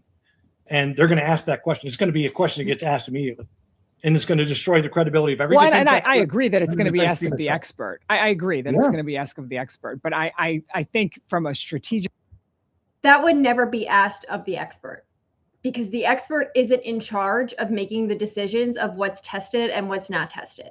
The expert is in charge of reviewing what's already been tested and making an analysis of what happened. I have never had an expert come back to me and be like, hey, can you ask the prosecution to test this? Or, hey, can we test this? I've never had an expert do that. Strategical standpoint, these are questions that have to be at least discussed with the client. And what if the client says, no, I don't want to test it? If you want to push it out and really get it out there, make sure you film it. And you'll definitely. Yeah, well, let's answer that question. In this case, the argument from the defense publicly, this is not me violating a privilege. The argument from the defense team was that he was mentally infirm, had mental health issues. Yes. And could not really, and if that's true, then you understand that he couldn't, the belief was from their side, from their opinion, that from their public statements, that he really couldn't participate meaningfully in his defense. He was in his own defense. So he should be taking the advice of experts and the advice of attorneys, because. I'm sorry. I thought you didn't want to meet with Brian Koberger. I thought you didn't want to meet with him. So what advice from experts should he be taking?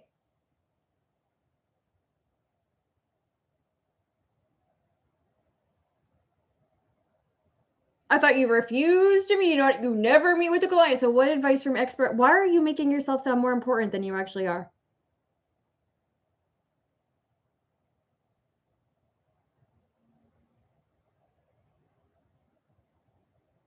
I'm so confused.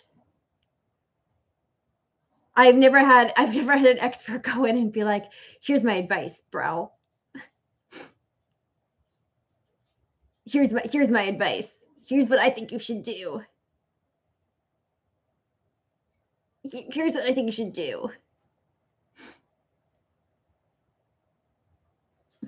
Brett, I know your mommy didn't make you feel important as a kid. And I know that your daddy left when you were young, but this is not your time and place. And then the other question is, was he even aware of that? Because I'll tell you what's true. I wasn't aware of it until I went to Moscow and examined the bed frame. I didn't even know there was hair because of the way that the documents were all written. It wasn't until I went and examined it myself and said, what the heck is this? That this sort of floodgate opened up. Yeah, because it said debris or something, right? Didn't it say? Yeah, they said it was debris and they were hiding it that way. I'm like, this isn't debris, this is hair. So I think the what if problem is subordinate to the issue of let's develop all the facts and evidence so that we know what the strengths of the state's case are. That's the role of the expert, is to come in and say, here's what the state has done, here's what they haven't done, here's what we can still do. Here are the strengths of their evidence, here are the weaknesses of their evidence, and here's what theories are supported and here's what theories are refuted. And the best way to do that is to have as much objective forensic testing of that potentially exculpatory evidence. Let's imagine 2 years in the future, the Innocence Project gets involved here and they test it. It comes back to somebody else who's committed similar crimes. Would you then say it was a bad idea? No, you're trying to figure out who did this. And that would be the kind of thing that would overturn the case. So the role of an expert such as myself is to make sure that potentially exculpatory evidence is highlighted and that it is tested, to make sure that we're all on the same page. And if somebody's trying to hide that, no matter who they are, that needs to come out. there's a public interest in having that come out. And if I were the one trying to suppress it and not talking about it, it would be my reputation destroyed later on down the line for hiding it. Sure. Yeah. And I definitely agree with that. Let me ask you this. First of all, this has gotten him in trouble in other cases before. But nevertheless, here we are yet again. It is not his responsibility to talk about things he feels were done wrong in this case. Yes, welcome. Ethically, morally, spiritually, religiously, I am aware. I read his entire forensic fraud dissertation.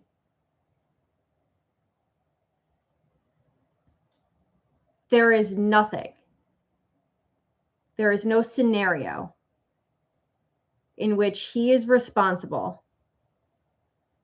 for perceived slights, because that's what this is. It's a perceived slight that he feels, that Ann Taylor did not consider him important enough to be in the inner circle, important enough to consider when discussing plea negotiations, or the concept for a plea, or the thought of a plea, or the taking of the plea, that this is his reaction.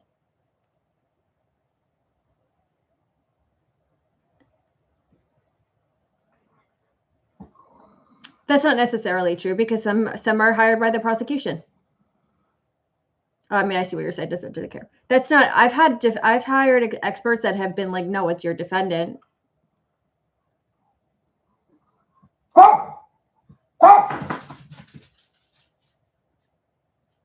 It's absolutely baffling that in his head, and you can see this on other cases too. This is not the only case that this has happened on. If he is slighted in the simplest, then this is how he reacts. And I do have a YouTube video coming out about all of this. So you will get to I have waiting for certain documents to come in. Sorry. But you'll get to see it, I promise. But nevertheless, let's get back to this. I'll move past the cleaning aspect just because of our time constraints here, because I really want to talk about Ann Taylor and Ann Taylor's response. So you spoke to Chris for Chris's book, Broken Plea. Chris has very high regard for you. I've interviewed Chris. He talked about you and your work on my podcast. And then Ann Taylor comes out and says that you violated the attorney-client privilege and that you should not have come out and spoken. And it's really the only statement that she has made. So I'm going to let you respond to that. And then I'm going to tell you what I think was strange about her response. Introducing the only prescription hair regrowth gummy on the market, the Minoxidil Plus Biotin Gummy by Hers. Go ahead. Of course. So let's just do a timeline here of events so we're all on the same page. I didn't hold back anything. Everything that I knew, I told Ann Taylor to make sure that she had the best information for decision making. So all the things that have been discussed publicly, she was given that information. So she had it. And she also vetted me and vetted my report. We went through a couple drafts of it where I was adding things that questions she was having to make sure that when it got submitted, it was the full breadth of the opinions that she wanted on the record. So that report that got put on the record, the full totality of that report, like a 27-page report, that was something that she screened, felt was valid and competent, and submitted to the court. Otherwise, she's doing something wrong. She at no point said that his report wasn't valid. She never said that in her statement. Okay? She's not questioning his report. She's not saying anything's wrong with his report. At all. I just want to make that clear. Something incompetent. So that's first part. That report gets put in January 2025. Then I don't find out about the plea until everybody else in the world finds out about it. All right. And so once that happens, within a month of that, the judge removes the.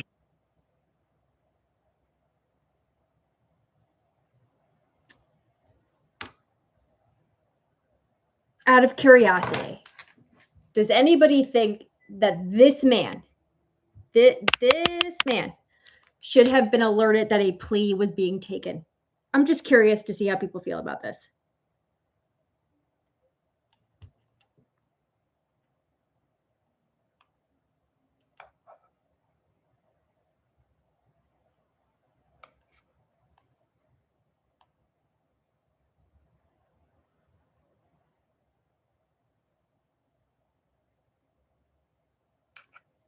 Because I have never, ever, before I've taken a plea, called up my experts and been like, hey, we're going to take a plea. Just want to let you know. Just curious. Just in case you wanted to know. Okay. The gag order on the case. Now, what we have signed is an NDA to not discuss things that are work product. And that's pretty normal. I wouldn't do that anyway. I don't really, that's not a thing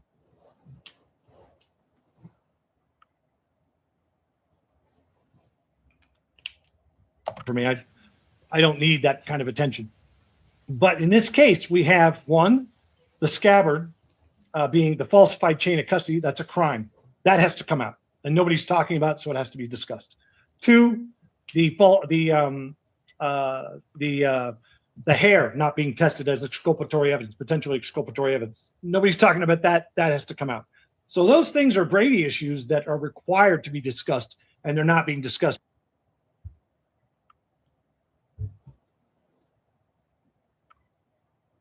He gets 2 for that because A, they're not Brady issues, and A, they're not required to be discussed. So he gets 2. That's 1 sentence. He got 4 ticks in 1 sentence.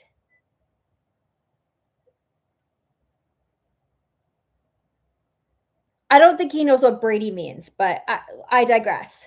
By anybody. So what happens is, starting in October, I get contacted by Chris Whitcomb through a colleague of mine, and he's writing a book on this thing. And so I start talking to him about it, and then I start sharing information with him around December or so. And then by January, all these disclosures have already started to come out from the state. So all the information that he's getting is not work product. I don't have access to the defense material, to the defense reports. We were all compartmentalized.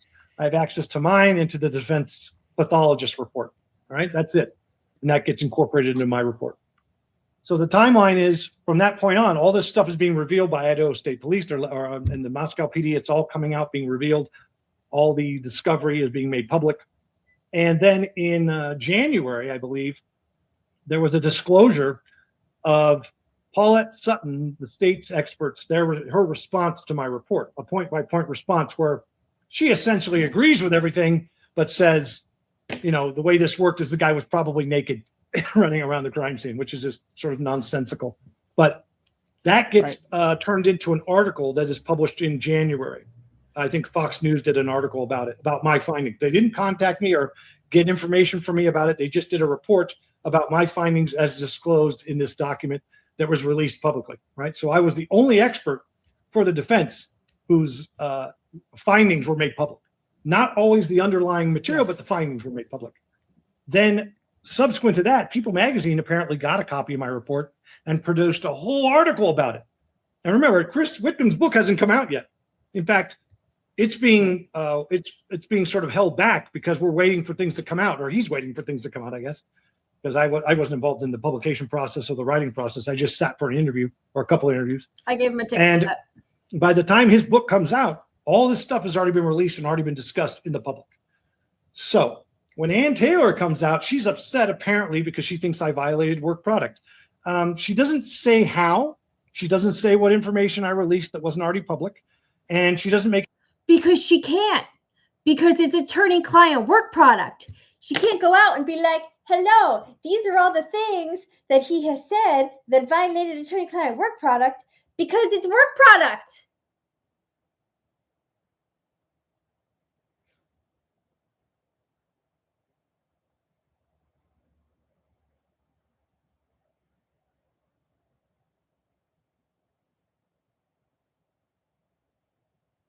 make any specific allegations other than to say that because I violated the NDA, which is nonsense, I did not.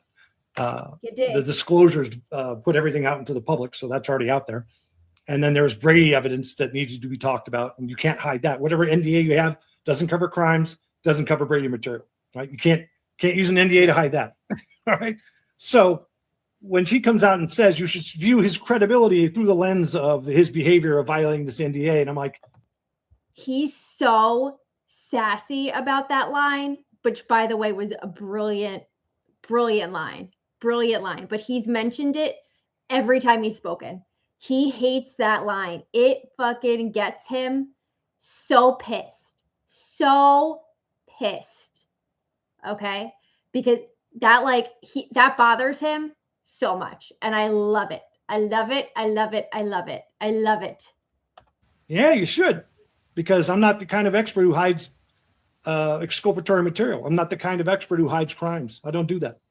And I think she expected that I would. I thought it was interesting. For me as a lawyer, if I felt that I was attacked in some way, and again, these were decisions she made, and I will preface this by saying this. We have no idea what took place between Ann Taylor and Brian Kohberger. We have no idea why he ultimately decided to take a plea.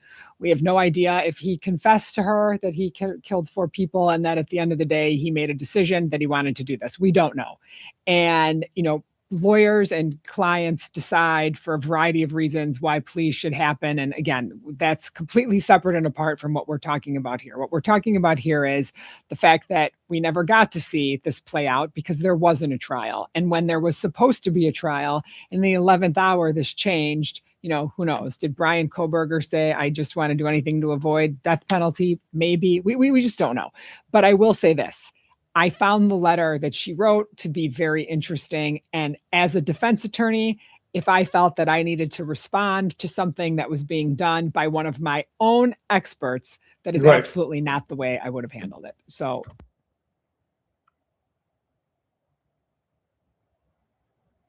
What was she supposed to do? And you are correct. Defense experts are not public servants. Brady is a requirement on the state.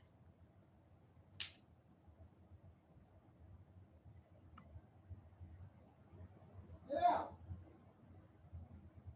Shocking that he doesn't understand that. I said that earlier. I was like, he doesn't understand what Brady is.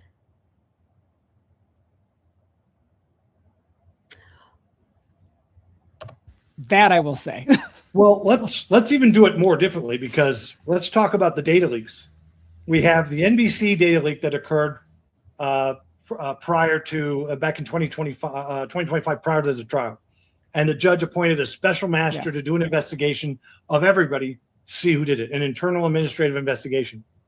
That investigation included talking to me or getting me to sign an affidavit and agree to certain things and hold material and not, whatever. Everybody involved in the case was required to do that.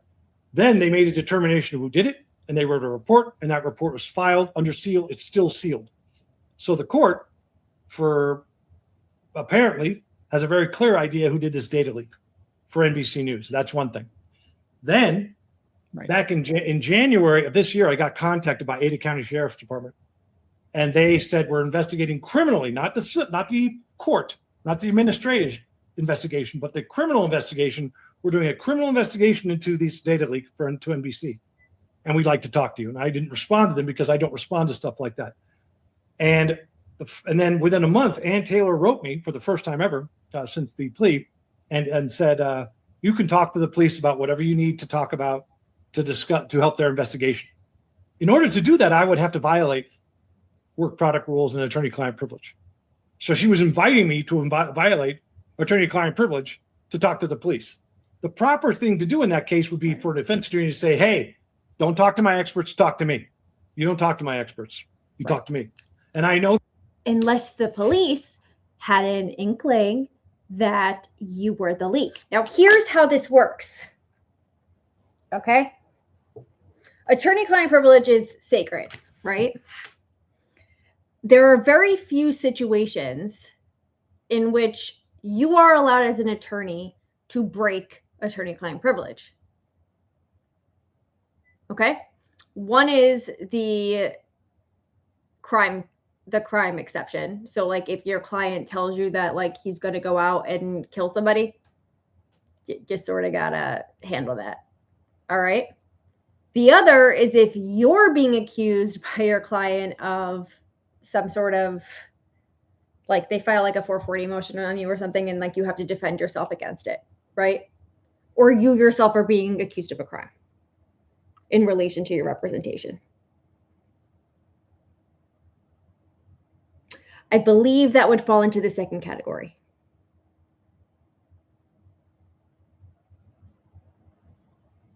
In my analysis of that, I believe it would fall into the second category, which is why Ann Taylor reached out to him and said, listen, talk to the police. You're allowed to talk to the police because you're defending yourself against an allegation. And the only way you can defend yourself against the allegation is to say the things or answer the questions that they have. That is an exception. Okay, it's a very explicit exception, and it's a very nuanced exception, but it is an exception.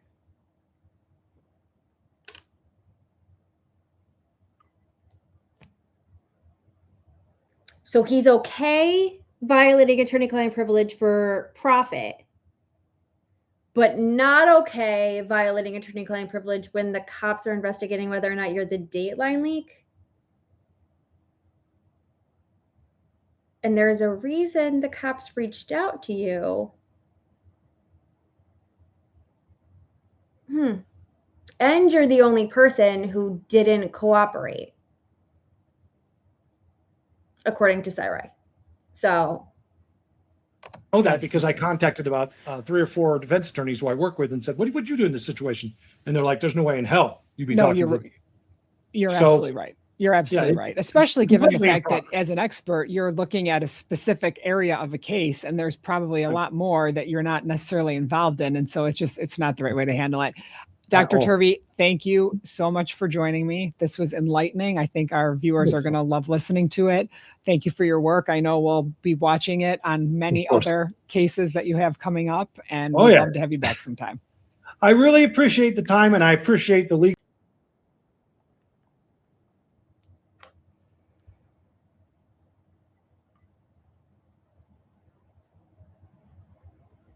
Well, 34, and I was being generous. 34 in half an hour of a half an hour interview.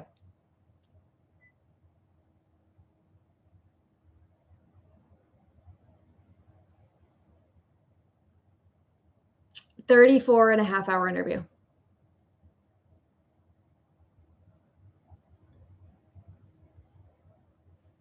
I don't know how y'all feel about that, but well, I know I'm looking at my forehead right now and I need Botox. That's how I feel about that. I gotta call my Botox lady.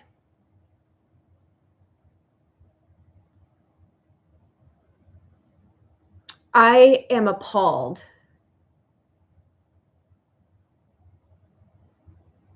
And it's the switch up for me. It's the everybody was like Team Ann Taylor, and then this guy's like, she's a shitty person, and now it's like everybody wants to like I can't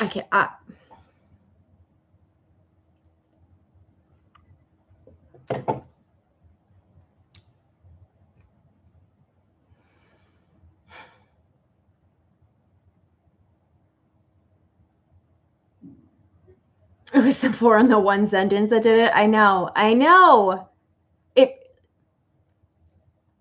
Oh, I also, here, hold on. I did want to show you guys this. Hold on.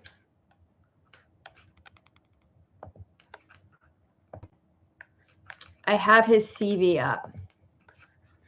So just so you can understand, his education is criminology, forensic science, psychology, and history.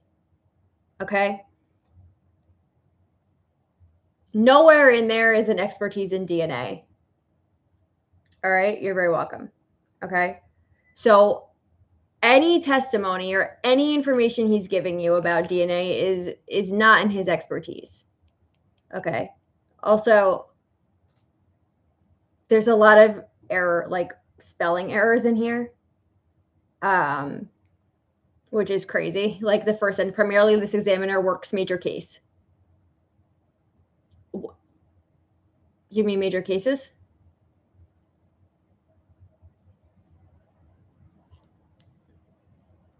Do you mean major cases?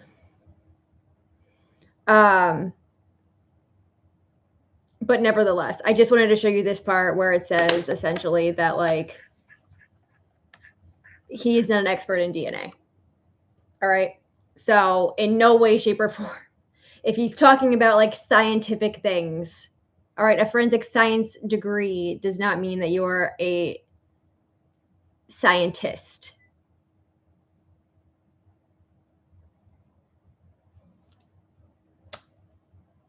Just like how I have a Juris Doctorate, I would not call myself a doctor. Right? Like I wouldn't be like, you have to call me Dr. Stephanie.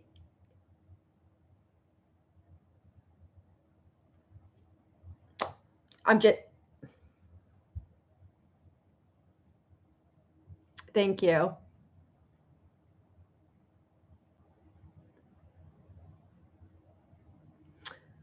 All right, guys. That's going to be it for tonight. I hope you guys enjoyed it. I kept you guys here for 2 hours. So thank you for joining us. I had a good time tonight, even though I flew up the handle a couple times. But I hope you guys enjoyed it. And we're going to be doing more of these. So we're going to try to do a live on YouTube at least like once a week. But this was fun. So I hope you guys all have a really great night and a good rest of your weekend. All right. Oh yeah, the replay should be up almost automatically. All right.